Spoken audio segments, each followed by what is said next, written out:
Now coming to discourses. Discourses is another book written by Machiavelli, wherein there's not much we are discussing as per the UPSC point of view, but we will like to see how it is. So here in discourses, he says कि किस type का government होना चाहिए. There were many types of government. So he says what kind of government should have been there. What kind of government should be ruling a nation. So यहाँ पे he says कि जहाँ जहाँ necessary है वहाँ monarchy rule किया जाए, and wherever possible it should be republic, but never in a situation, never in any situation there should be oligarchy. Okay. So he says monarchy. Monarchy क्या होता है? Monarchy see, life in a state of nature. Life in a state of nature is when there is no ruler. It's natural. Every person is for his own self. मैं घास काट रहा हूँ, मैं खा रहा हूँ. I am living my own self. There is no order. There is no settlement. Then came chieftains, village chieftains, and then the Rajan concepts, and then उसके बाद nation states आए, and then came monarchy. The monarchy is monarchy basically means you are having a village, you are having a king, a monarch on top of you.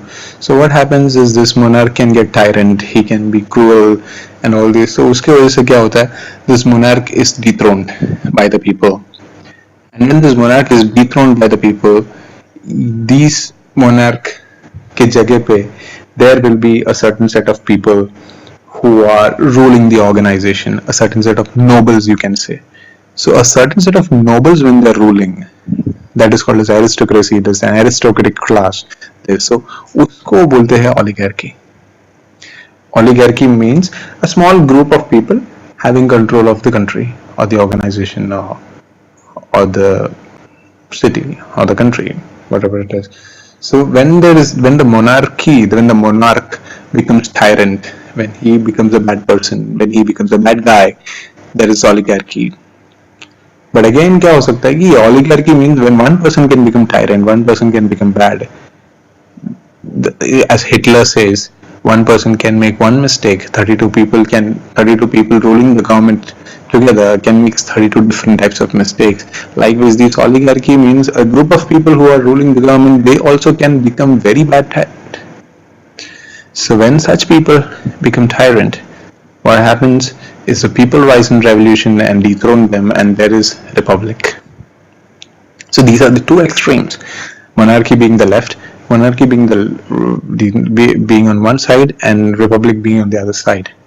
Okay, so Machiavelli says कि either monarchy रखो if it's fine, if the ruler is good and it's fine, no problem.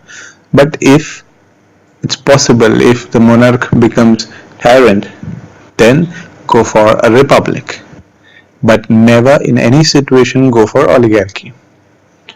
Okay, never in any situation. Now यहाँ पे this is not only about the prince being tyrant. There are other situations also. यहाँ पे there's a concept of good society. There is a concept of virtuous people. Good society, virtuous people, because Machiavelli के concept में हम देख रहे हैं Italy में they were cynical, the people were brutish, the people were nasty, and they were coward and they were ungrateful. So उस situation में it's a corrupt society, there were people are bad. So उस time पे monarchy ही solution है. Here he's being very much realistic कि जो situation के हिसाब से जैसा चाहिए उसके हिसाब से he is suggesting things. ऐसा नहीं है कि people bad है, the people society is corrupt, चलो डाल दो republic. It's not possible. So उसके लिए what he has suggested कि even so be it, even it being even the society is good and the people develop virtue. People develop virtue not in one day. It takes decades, it takes millenniums. So in that way people develop virtue, and that way they can make a republican form of government. Okay, and supposedly our form of government is a republic. So but I don't know, virtuous people, good society, still more to think on that I just leave it up to you. Then यहाँ पे Aristotle भी यही कहता है कि republic बनाओ, and in being by having a republic there can be people's participation, and it's a collective approach. It's like including everybody. But Plato, on the other hand, he was elitist. नहीं, philosopher king. Only philosopher king ही चाहिए and ये नहीं चाहिए. और यहाँ Machiavelli एक और चीज he says why doesn't he support oligarchy?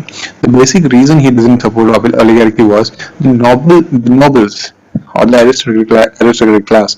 He says they are like a parasite class. They will clinch on someone, and that is this parasite class or these nobles are the one who led to the downfall of Italy. And on top of that, here we also, when we look forward, he so basically in his books discourses, he says you should be having either monarchy if the people are bad and if the society is corrupt, or you should have republic if the society is well developed and the people are virtuous.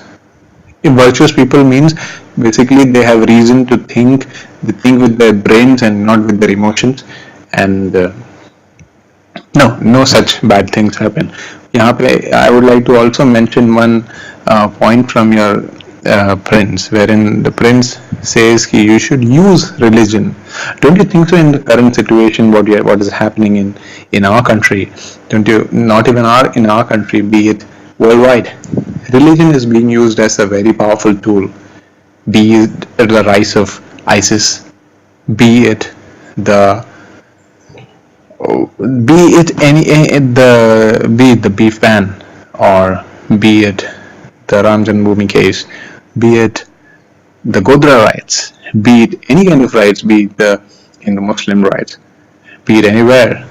All these things, this is basically happening because religion is being used as a powerful tool. It's rather than being a disciplinary tool, it is being used as it is being used as an effective tool to control the government, control the people, I beg your pardon. So I think that's basically because, as Plato ka allegory of caves may we have seen, people are ignorant. They don't see what the government really shows.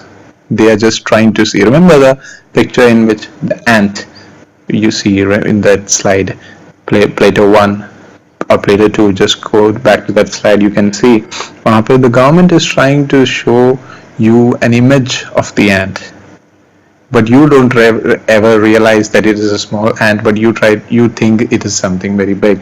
Likewise, the people or the certain set of people are using religion as a tool. It is used as a vote-bank politics, the SC/ST suppression, and all these ideologies, all these ideas are being used in a very negative sense, and it is not doing any good to the society, is not doing any good to mankind. And all this is, even after India being independent, I'm trying to be a little emotional here, even after India has been independent, the Britishers have definitely left in 1947, but the British in us has definitely not left us yet, because we still see, after 70 years of independence, we still talk about reservations, wherein there shouldn't be any need of reservations had the people in our country worked effectively towards uplifting everybody together, had there been a collective democracy in our country. Well, that's a different topic to be spoken about in detail on length, and we might possibly get a chance to discuss upon it someday and make our country proud and better. So now coming to the last part of this answer, we are going to analyze this. I'm bringing the analysis to you not in form of a written brief outline question, but I outlined, rather than I've taken up UPSC questions from Machiavelli. So in this way you can analyze Machiavelli very well. One of the thinkers says Machiavelli was very narrowly dated and narrowly located. So that was because Machiavelli was born in a very bad time. He was born in a very corrupt society. We have seen there was influence of church, and there was influence of he was basically born into a society in bad times, and he has seen only Florence. He has seen the situation of only Florence. He has seen the people of only Florence.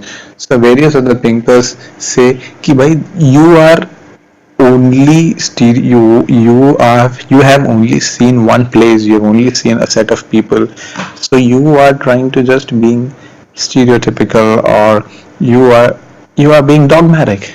You are trying to be confined to one place, and you don't see the world outside Italy, so you think people in Italy are bad, so people outside Italy are also bad. So you're trying to generalize things rather than looking at things from a broader perspective. And he says he was child of his times, because again the same thing, he was born into a bad society, he was born into a corrupt society, and all these things he says he says because he has seen only a society which is filled with negativity, which is filled with pessimism around him, as a result of which he says कि यार ये दुनिया पूरा the world around him is bad. The world is bad because he has only seen such people. He's not seen. He might have not been able to see good people. So as a result, he says, "कि यार this is bad. So the prince should deal them with an iron hand, and the prince should be ruthless. The prince should come down with an iron hand on them, and he should treat them with utmost strictness, and at the same time, he should be reasonable and all that." But again, people criticize him. Thinkers like Sabine, Lasky, they criticize him of being very much stereotypical, typical and dogmatic, and he says ki you cannot generalize things from a narrower perspective. You should rather broaden your views and look at the things around Italy, and then come up with a perfect conclusion. Now he is compared to Kautilya. Even many thinkers, since because of the dominance of Westerners in political theories, they have called Kautilya as Indian Machiavelli. But they forget to realize the fact that Kautilya gave his state of artcraft, his book, the Arthashastra, way beyond even Machiavelli's ancestors were born. So I think let's not get into that. I think he was compared with Kautilya only because he has also been he has been the Chandragupta Maurya's advisor, and he has been very much similar to Kautilya, to Machiavelli, being dealing with the people in a very strict manner, at the same time being reasonable, having their own armies, having an imperialistic foreign policy, sending spies. All these concepts are very much similar to Kautilya's Arthashastra. So likewise, Machiavelli's Prince and Kautilya's Arthashastra has been compared very much by Jawaharlal Nehru in his certain ideas that he's given also. And the last point was Machiavelli as a child of Renaissance. Machiavelli as a child of Renaissance. Here, Renaissance means a new beginning, or a new reformation, or a new revolution, wherein the traditional ideas are being subdued and new ideas are brought together and given out. For example, the first industrial revolution, you can say. So what happens here is, why is Machiavelli called as a child of Renaissance, or why is Machiavelli called as a thinker of Renaissance? Because he has dared to go beyond the traditional thinking of, we can see the ideas of Machiavelli, or the ideas of Aristotle or the Plato. Rather than, he is dared to give up a new version of Prince, a new version to the king, how he can be strong, brave, courageous, at the same time having all these positive virtues. He can be utmostly ruthless, he can be too ferocious, and he can deal things with an iron hand. At the same time, he says this ruler, the prince should be a lion and a fox. He says that prince should maintain his own army. He he has a very different views on ethics and religion as compared to his contemporaries, and as compared to his people, as compared to other thinkers who were there in his times. So he has been, what you can say, we can say the idea of Machiavelli or Machiavellism was a doorway to modern political thought, uh, like modern political thought that will be coming up in the further lectures. So he was like the first thinker to dare to think beyond the normal ideas that were given in those times. He was also persecuted for it. He was exiled, and he had a very bad end. Although, but I think Machiavelli was very much relevant, and even after we see in contemporary times the rise of Hitler or the rise of Mussolini or various other dictatorships or dictatorial regimes in which the prince had dealt with in hand, there was use of hard power. There was a mix of use of hard power and soft power. These ideas may differ from person to person, but yes, such ideas have been seen to be implemented in contemporary times as well. So Machiavelli was considered as a child of Renaissance because he brought up a new ideas or a phase shift of the prince.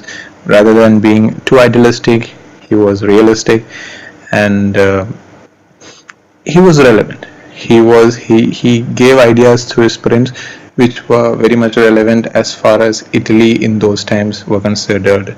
He gave the ideas through his book Prince for a corrupt society.